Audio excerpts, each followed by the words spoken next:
स्वागत है आपका। मैं हूं आपके साथ अनुज श्रीवास्तव। उत्तराखंड में अगले साल होने वाले विधानसभा चुनाव से पहले दिल्ली के मुख्यमंत्री अरविंद केजरीवाल ने मास्टर स्ट्रोक खेला है। अरविंद केजरीवाल ने पर्यावरणविद स्वर्गीय सुंदरलाल बहुगुणा को भारत रत्न देने की मांग की है और दिल्ली विधानसभा से सुंदरलाल बहुगुणा को भारत रत्न से सम्मानित करने का प्रस्ताव भी आज पारित करवा दिया। यह प्रस्ताव केंद्र को भेजा जाएगा। अरविंद केजरीवाल ने कहा है कि सुंदरलाल बहुगुणा ने पर्यावरण के लिए बहुत सराहनीय काम किया है, इसलिए उन्हें मरणोपरांत भारत रत्न दिया जाना चाहिए।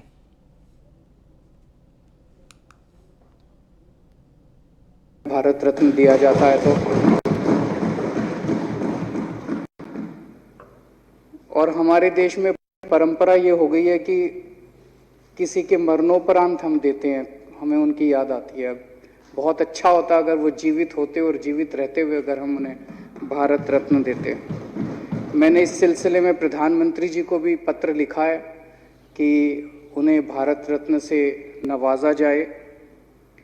मुझे बेहद खुशी है कि आज पूरा हाउस, सभी पार्टियां मिलके, चाहे विपक्ष हो पक्ष हो, सभी मिलके एक आवाज में यूनानिमस ये रेजोल्यूशन पास कर रहे हैं। तो मैं पूरी उम्मीद करता हूं कि केंद्र सरकार देश के लोगों की इस भावना के अनुसार उन्हें भारत रत्न जरूर देगी। और देहरादून से खबर है, कल केदारनाथ के दौरे पर जाएंगे सीएम पुष्कर धामी। पर्यटन मंत्री सतपाल महाराज भी पहुंचेंगे। मुख्यमंत्री के साथ मुख्य सचिव एस संधू भी सीएम के साथ जाएंगे और पर्यटन सचिव दिलीप जावलकर भी मौजूद रहेंगे। सुबह 7:30 बजे केदारनाथ के लिए होंगे रवाना। केदारनाथ में पुनर्निर्माण कार्यों का जायजा लेंगे।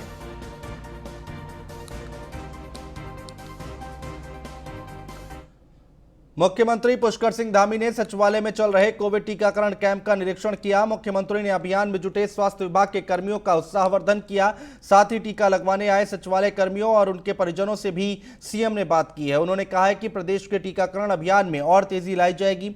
इसके अलावा प्रदेश के दूरस्थ क्षेत्रों में टीकाकरण के कैंप लगाए गए हैं।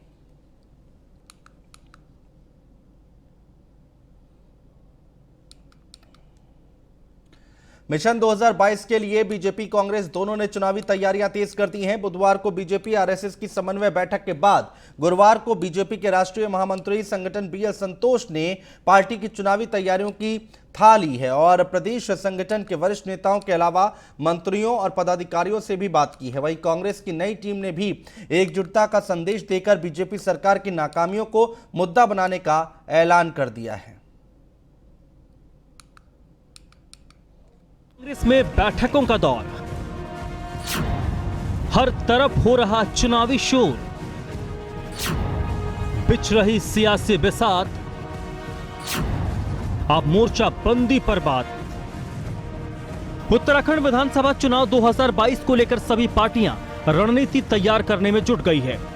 बीजेपी कांग्रेस में इस बात पर लगातार महामंथन चल रहा है कि चुनाव में कैसे मोर्चाबंदी की जाए।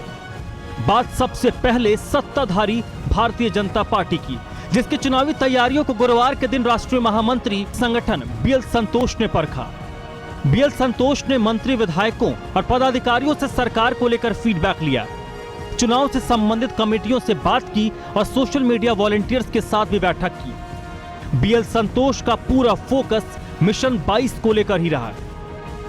सामान्य तौर पर संगठन में जो उत्तराखंड के विभिन्न विषय होते हैं और कैसे उनमें गति देनी है, कैसे उनको तेजी से काम चलना है, कैसे समाज के साथ, संगठन के साथ, सब लोगों का एक साथ समन्वय हो, उसके लिए ऐसी बैठकें नियमित रूप से चलती रहती हैं। वही बैठक चल रही है। रामनगर चिंतन शिविर में जो विभिन्न 5 टोलियाँ बनाई गई थी, इनमें मंत्रीगण भी थे और संगठन के लोग भी थे। वो जो जिम्मेदारियाँ दी गई तो उनके बारे में विस्तृत जानकारी ली और बाकी दिशा निर्देश दिए हैं कि किस तरह से और मजबूती से अपनी जिम्मेदारियों का निर्वहन किया जा सके। वहीं विपक्षी कांग्रेस ने भी नई टीम के गठन के बाद 2022 को फतह करने के लिए तैयारी तेज कर दी है। नई टीम ने एकजुटता के साथ कार्यकर्ताओं को कमर कसने का संदेश दिया है। कांग्रेस प्रदेश अध्यक्ष गणेश गोदियाल का कहना है कि बीजेपी की नाकामियों को पार्टी चुनावी मुद्दा बनाएगी और सबका फोकस विधानसभा चुनाव में कांग्रेस की वापसी पर रहेगा। देखिए, हमारी स्ट्रेटेजी बिल्कुल सिंपल है। हम राज्य के मुख्य प्रतिपक्ष हैं और 2022 की सत्ता के प्रबल दावेदार। तो हम अपने भविष्य की क्या हमारा उत्तरदायित्व है उसके बीच में, और ये सरकार की विफलताओं को और विपक्ष के जो शॉर्ट कमिंग्स हैं, उनके जो काले कारनामे हैं, उनको कैसे उजागर कर सकते हैं, इन दोनों के बीच में समन्वय करें। हर वर्ष जनता के सवालों पर लड़ाई लड़ते रहे। जो ड्यूटी जनता ने हमको दी थी 2017 में, अब हमने वो ड्यूटी पूरी कर ली है। अब राज्य की जनता के लिए 2022 में, क्योंकि पूरे प्रदेश की जनता इस समय आशा भरी निगाहों से कांग्रेस की तरफ देख रही है, राज्य की जनता को बहुत अपेक्षाएं कांग्रेस से है, कांग्रेस सरकार में आवे, जनता की इच्छा है, तो इसको पूरा करने के लिए हम भी मोड में हैं। हमने अपनी सारी कसरत, हमारी सारी कमेटीज बन चुकी हैं। विधानसभा चुनाव से ठीक पहले दोनों ही राजनीतिक दलों ने अपनी तैयारियां तेज कर दी हैं। कांग्रेस में जहां कमान हरीश रावत ने संभाली है, तो वहीं सत्ता पक्ष में पार्टी संगठन और संघ की समीक्षाएं शुरू हो गई हैं। बहरहाल देखना होगा विधानसभा चुनाव से ठीक पहले दोनों ही दलों की तैयारियां वोट के रूप में कितना उन्हें फायदा पहुंचाती हैं। कैमरामैन अनु भट्ट के साथ सुदीप जैन, न्यूज़ 1 इंडिया, देहरादून। और उत्तराखंड की आज की बड़ी खबर है, मुख्य सचिव ने प्रतिदिन जनसंवाद के निर्देश दिए हैं। जन समस्याओं के निदान के लिए निर्देश जारी किए गए हैं। सुबह 10 बजे से 12 बजे तक जन समस्याओं का समाधान हो, तो ये कहा गया है सीएस की तरफ से। पहले और तीसरे मंगलवार को तहसील दिवस होगा, तो मुख्य सचिव की तरफ से ये तमाम बातें कही गई हैं। प्रतिदिन जनसंवाद के निर्देश जारी किए गए हैं। देवस्थानम बोर्ड को लेकर कांग्रेस प्रदेश अध्यक्ष गणेश गोदियाल के बयान पर मुख्यमंत्री पुष्कर धामी ने जवाब दिया है। धामी ने कहा है कि कांग्रेस पहले अपना कुनबा संभाले, फिर सरकार संभालने का सपना देखे। बुधवार को कांग्रेस प्रदेश अध्यक्ष गणेश गोदियाल ने प्रेस कॉन्फ्रेंस की थी। कॉन्फ्रेंस में उन्होंने कांग्रेस की सरकार बनने के बाद देवस्थानम बोर्ड को खत्म करने का दावा किया था, जिस पर प्रतिक्रिया देते हुए सीएम पुष्कर सिंह धामी ने प्रतिक्रिया दी है और कहा है कि सरकार ने हाई पावर कमेटी का गठन पहले ही कर दिया है और जल्द ही कमेटी के निर्णय के आधार पर फैसला होगा।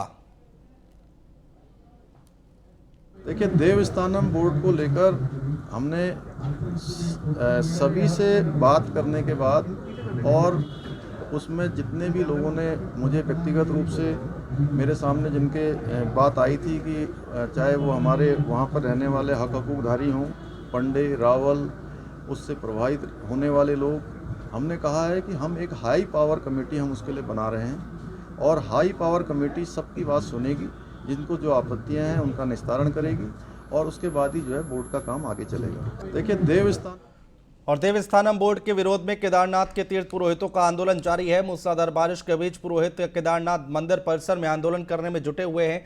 तीर्थ पुरोहितों का कहना है कि जब तक बोर्ड को पूर्ण रूप से भंग नहीं किया जाता है, तब तक आंदोलन जारी रहेगा। आपको बता दें कि देवस्थानम बोर्ड को भंग करने को लेकर केदारनाथ धाम के तीर्थ पुरोहितों का आंदोलन पिछले 1.5 माह से जारी है। जब से बोर्ड का गठन हुआ है, तब से इसका विरोध किया जा रहा है, लेकिन अभी तक सरकार ने बोर्ड को भंग करने को लेकर कोई निर्णय नहीं लिया है, जिस कारण तीर्थ पुरोहितों में गुस्सा है। तीर्थ पुरोहितों का कहना है कि सरकार और प्रशासन जबरन उनकी निजी भूमि के साथ केदारनाथ धाम में छेड़छाड़ कर रहा है।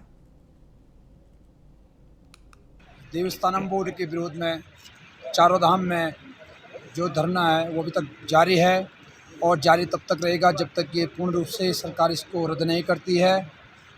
और एक तरफ से सरकार कह रही है कि आपको बिना संज्ञान में कोई भी काम हम नहीं करेंगे, और केदारपुरी में स्थानीय अधिकारियों के द्वारा यहाँ पे तीर्थ पुरोहितों के न होने के बावजूद भी बिना केदारपुरी को संज्ञान में लिए हुए यहाँ पे उनकी धर्मशाला को नापा जा रहा है। देश में लगातार साइबर क्राइम और हनी ट्रैप के मामले बढ़ते जा रहे हैं। ऐसा ही मामला हल्द्वानी में सामने आया है। यहां साइबर ठगों ने कांग्रेस युवा मोर्चा के प्रदेश प्रवक्ता को हनी ट्रैप का शिकार बनाया है। हल्द्वानी के रहने वाले कांग्रेस युवा मोर्चा के प्रदेश प्रवक्ता हरीश रावत ने एसपी सिटी से मुलाकात कर बताया है कि कुछ दिन पहले उनके मोबाइल पर व्हाट्सएप कॉल आई। इस दौरान एक महिला आपत्तिजनक स्थिति में थी, जिसके बाद उन्होंने तुरंत व्हाट्सएप कॉल काट दिया।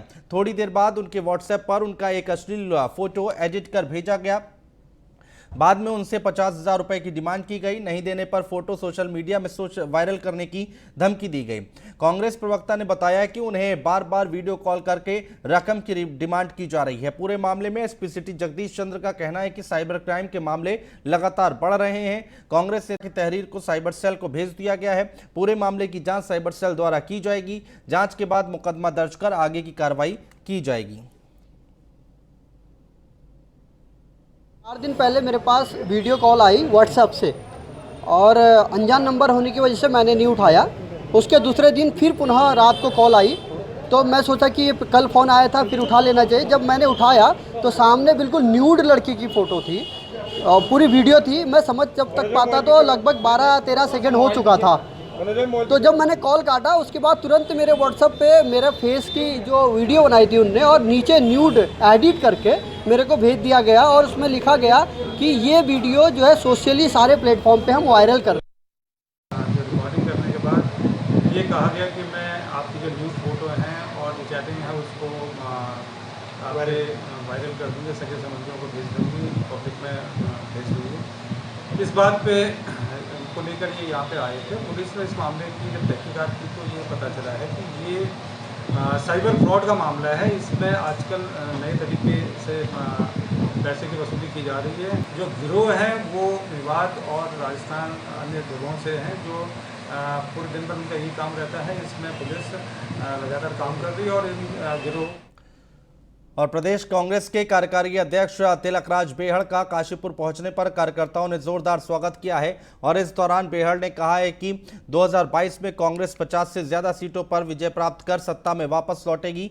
और बेहड़ ने यह भी कहा है कि आम आदमी पार्टी का देवभूमि में वजूद नहीं है कि जो कांग्रेस को सरकार बनाने से रोक सके। जगह जगह पहले जसपुर में स्वागत हुआ, आज यहाँ हो रहा है। स्वागत ही नहीं, हम तो कार्यकर्ताओं के अंदर ऊर्जा भरने के लिए आए हैं कि सब डट जाओ। 2000 मिशन 22 जो है वो कांग्रेस का होना चाहिए, सरकार कांग्रेस की बननी चाहिए। इसी मिशन के हिसाब से हम लोग उतरे हैं मैदान में। जगह जगह पहले जसपुर में स्वागत हुआ, आज यहाँ हो रहा है। करोड़ों के अंतर्राष्ट्रीय पावर बैंक ऐप फ्रॉड मामले में उत्तराखंड पुलिस को सफलता मिली है। पुलिस की स्पेशल टास्क फोर्स की साइबर पुलिस और फाइनेंशियल फ्रॉड यूनिट ने तमिलनाडु में दबिश देकर 2 आरोपियों को गिरफ्तार किया है। पुलिस टीमों ने तमिलनाडु के सालेम और इरोड जिले में कई संदिग्ध व्यक्तियों से पूछताछ भी की है। साथ ही आरोपियों को कोर्ट में पेश कर 4 दिन की कस्टडी रिमांड में लिया है।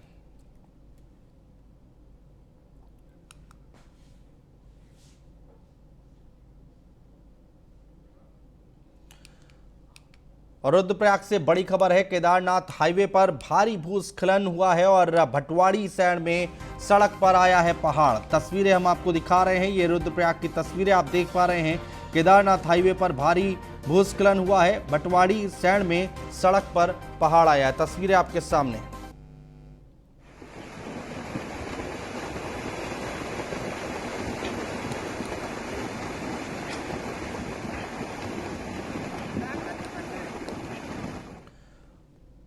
और पौड़ी में पहाड़ी क्षेत्रों में लगातार हो रही बारिश ने मुसीबत बढ़ा दी है। बारिश से आम जनजीवन अस्त व्यस्त हो गया है। भूस्खलन के चलते कई सड़कें बंद होने से आवाजाही ठप हो गई है।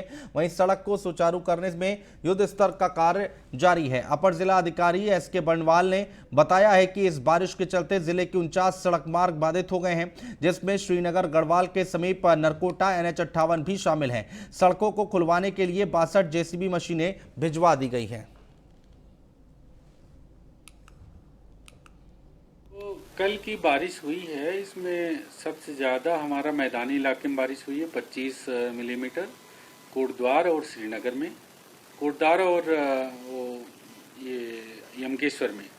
और पहाड़ी इलाके में थोड़ा कम बारिश हुई है, मैक्सिमम जो है उसमें 10 mm हुई है। और कुल हमारी 49 रोडें बंद हैं, जिसमें जो है 24 विलेज रोड हैं और हमारे NH जो है चमधार में श्रीनगर के पास बंद है। और सभी रोडों को खोलने के लिए हमारी कुल 62 JCB इस समय तैनात हैं जो काम कर रही हैं और पूरी कोशिश है कि आज से लेकर कल तक सारी। और फिलहाल हमारे इस बुलेटिन में इतना ही। नमस्कार।